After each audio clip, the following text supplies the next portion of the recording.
ವಚನಾನಂದ ಶ್ರೀಗಳ ವಿರುದ್ಧ ಸೋಮನಗೌಡ ಆಕ್ರೋಶ ಹೊರಹಾಕಿದ್ದಾರೆ. ಶ್ರೀಗಳ ವಿರುದ್ಧ ನೀಡಿದ ಹೇಳಿಕೆ ಇದೀಗ ಫುಲ್ ವೈರಲ್ ಆಗ್ತಿದೆ. ವಚನಾನಂದ ಶ್ರೀಗಳ ವಿರುದ್ಧ ಸೋಮನಗೌಡ ಆಕ್ರೋಶ ಹೊರಹಾಕಿದ್ದಾರೆ. ಶ್ರೀಗಳ ವಿರುದ್ಧ ನೀಡಿದ ಹೇಳಿಕೆ ಇದೀಗ ಫುಲ್ ವೈರಲ್ ಆಗ್ತಾ ಇದೆ. ಸೋಮನಗೌಡ ಮಾಲಿ ಪಾಟೀಲ್ ವಿಡಿಯೋ ವೈರಲ್ ಆಗ್ತಾ ಇರೋದು. ಇವರು ಪಂಚಮಸಾಲಿ ರಾಜ್ಯ ಸಂಘದ ಅಧ್ಯಕ್ಷರು ಸೋಮನಗೌಡ. ಉದ್ದೇಶಪೂರ್ವಕವಾಗಿ ಬಸವ ಜಯಂತಿಗೆ ಹೋಗಿಲ್ಲ, ಮಠದಲ್ಲಿ ನಡೆದ ಜಯಂತಿಗೆ ನಾನು ಹೋಗಿಲ್ಲ ಅಂತ ಸೋಮನಗೌಡ ಹೇಳಿಕೆಯನ್ನು ಕೊಟ್ಟಿದ್ದಾರೆ. ಈ ಹೇಳಿಕೆ ಸದ್ಯ ಸಿಕ್ಕಾಪಟ್ಟೆ ವೈರಲ್ ಆಗ್ತಾ ಇರೋದು. ಅಂದ್ರೆ ಹೋಟೆಲ್ನಲ್ಲಿ ಕುಳಿತು ಮಾತನಾಡಿರುವ ವಿಡಿಯೋ ಇದು. ಸೋಮನಗೌಡ ಮಾಲಿ ಅವರು ವಚನಾನಂದ ಸ್ವಾಮೀಜಿಯನ್ನ ನಾನು ನಂಬೇ ಇರಲಿಲ್ಲ, ಹೀಗಾಗಿಯೇ ಶಿವಶಂಕರನ್ನ ಎಂಟ್ರಿ ಮಾಡಿಸಿದ್ದು ನಾನು. ಸೋಮನಗೌಡ ಹೋಟೆಲ್ನಲ್ಲಿ ಮಾತನಾಡಿರುವ ವಿಡಿಯೋ ಸದ್ಯ ವೈರಲ್ ಆಗ್ತಾ ಇದೆ. ಎಲ್ಲವೂ ಕೂಡ ನೋಡಿ ಒಂದಕ್ಕೊಂದು ಯಾವ ರೀತಿ ಇಂಟರ್ಲಿಂಕ್ ಆಗ್ತಾ ಇದೆ ಅಂತ. ಎಲ್ಲೋ ಮಾತನಾಡಿರೋ ವಿಡಿಯೋ ಇವತ್ತಿಗೆ ವೈರಲ್ ಆಗ್ತಿದೆ ಅಂತ ಹೇಳಿದ್ರೆ ಎಲ್ಲ ಪೂರ್ವ ನಿಯೋಜಿತವಾ ಅಥವಾ ಯಾವುದು ವಿಚಾರ ಯಾವುದಕ್ಕೋ ಗಂಟು ಹಾಕೊಳ್ತಾ ಇದೆಯಾ? ಎಲ್ಲವೂ ಕೂಡ ಪ್ರಶ್ನೆಗಳು. ಸದ್ಯ ಸೋಮನಗೌಡ ಅವರು ಮಾತನಾಡಿರೋದು ಬಹಳ ಹಿಂದಿನ ವಿಡಿಯೋವೂ ಕೂಡ ಅಷ್ಟೊಂದು ಸ್ಪಷ್ಟವಾಗಿ ಗೊತ್ತಾಗ್ತಾ ಇಲ್ಲ. ಬಟ್ ವಚನಾನಂದ ಶ್ರೀಗಳ ವಿರುದ್ಧವಾಗಿ ಮಾತನಾಡಿರುವ ವಿಡಿಯೋ ಸದ್ಯ ವೈರಲ್ ಆಗ್ತಾ ಇದೆ. ಇಷ್ಟೇ ಹೇಳ್ತೀರಿ, ಸ್ವಾಮಿ ವಿಚಾರ ಯಾಕೆ ನೀವು ಗಟ್ಟಿ ಸಂಬಂಧ ಇಲ್ಲ. ಅವ್ರು ಯಾರು ಬದವಾಸ ಸ್ವಾಮಿ ಗೊತ್ತಿಲ್ಲ ನಮ್ಮ ನಾಳೆ ಪ್ರೆಸ್ ಮೀಟ್ ಜಾತ್ರೆ ಮತ್ತೆ ಏನ್ ಮಾಡಿದ್ರಪ್ಪ ನೀವು? ಕೊಟ್ರೇಶ್ ಪರಿಚಯ ಮಾಡಿಸಿದ್ ನನಗ ಯಾರು ನನ್ ಪರಿಚಯ ಇಲ್ಲ, ಅದನ್ನ ಮಾಡ್ಬೇಡಂತ ಹೇಳಿದ್ದೆ.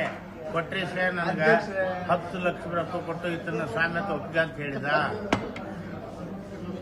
ಈಗ ಅವ್ರು ತೆಗೆದ್ರಲ್ಲ, ಈಗಾದ್ರೂ ಕೂಡ ಗಟ್ಟಿ ಆಗಿರುತ್ತೆ. ಈಗ ಅವನ ತೆಗೆದ ಕೊಟ್ರೇಶ 10 ಲಕ್ಷ ರೊಕ್ಕ ಕೊಟ್ಟಾರ, ಅದಕ್ಕಾಗಿ ಒಪ್ಕೊಂತೀನಿ. ಅದಕ್ಕೆ ಒಂದ್ ನಿಮಿಷ ಅವೆಲ್ಲ ಬೇಡ. ಸ್ವಾಮಿ ನನ್ಗೆ ಯಾರಿಂದ ಪರಿಚಯ? ಅಲ್ಲ, ನನ್ನಿಂದಲೇ ಪರಿಚಯ ಕರೆಕ್ಟ್ 100%. ನನಗೆ ಅವ ಪರಿಚಯ ನಾನೇ ಹೋಗಿ ಕರ್ಕೊಂಡು ಕುಂದ್ರಿಸಿ ರಾತ್ರಿಯಲ್ಲಿ ಇವ್ರನ್ನೆಲ್ಲ ಎಲ್ಲ ಪರಿಚಯ ಮಾಡಿಸಿದ್ರಿ.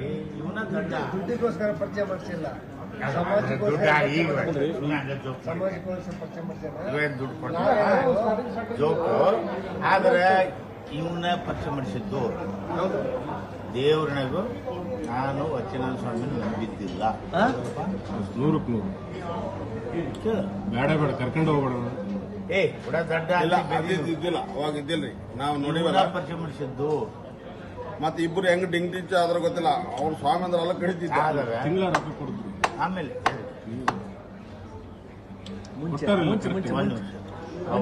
ಅವನಿಂದ ತಿಂಗಳಲ್ಲ ₹1 ರೊಕ್ಕ ತಗೊಂಡಿದ್ರೆ ನಾನ್ ನಮ್ಮ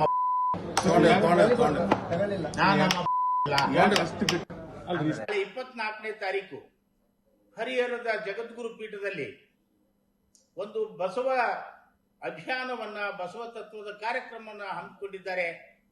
ಆ ಕಾರ್ಯಕ್ರಮಕ್ಕೆ ನನ್ನನ್ನು ಉದ್ಘಾಟಕರನ್ನಾಗಿ ಹೆಸರನ್ನ ನಮೂದಿಸಿದ್ದಾರೆ. ಆ ಕಾರ್ಯಕ್ರಮದಲ್ಲಿ ನಾನು ಪಾಲ್ಗೊಳ್ಳುವುದಿಲ್ಲ. ಆ ಒಂದು ಕಾರ್ಯಕ್ರಮದಲ್ಲಿ ನನಗೆ ಆಮಂತ್ರಣ ಕೊಟ್ಟಿದ್ರೂ ಸಹಿತ ನಾನು ಅದನ್ನ ತಿರಸ್ಕಾರ ಮಾಡ್ತಾ 30ನೇ ತಾರೀಕಿನ ದಿವಸ ಕರ್ನಾಟಕ ರಾಜ್ಯ ವೀರಶೈವ ಲಿಂಗಾಯತ ಪಂಚಮಸಾಲಿ ಸಂಘದ 32 ವರ್ಷದ ಐತಿಹಾಸಿಕ ನಿಲುವನ್ನ ರಾಜ್ಯ ಅಧ್ಯಕ್ಷನಾಗಿ ಅವತ್ತಿನ ದಿವಸ ಪ್ರಕಟಪಡಿಸ್ತೇನೆ. ಕರ್ನಾಟಕ ನ್ಯೂಸ್ ಬೀಟ್ ಫಾಲೋ ಮಾಡಿ, ಸಬ್ಸ್ಕ್ರೈಬ್ ಮಾಡಿ.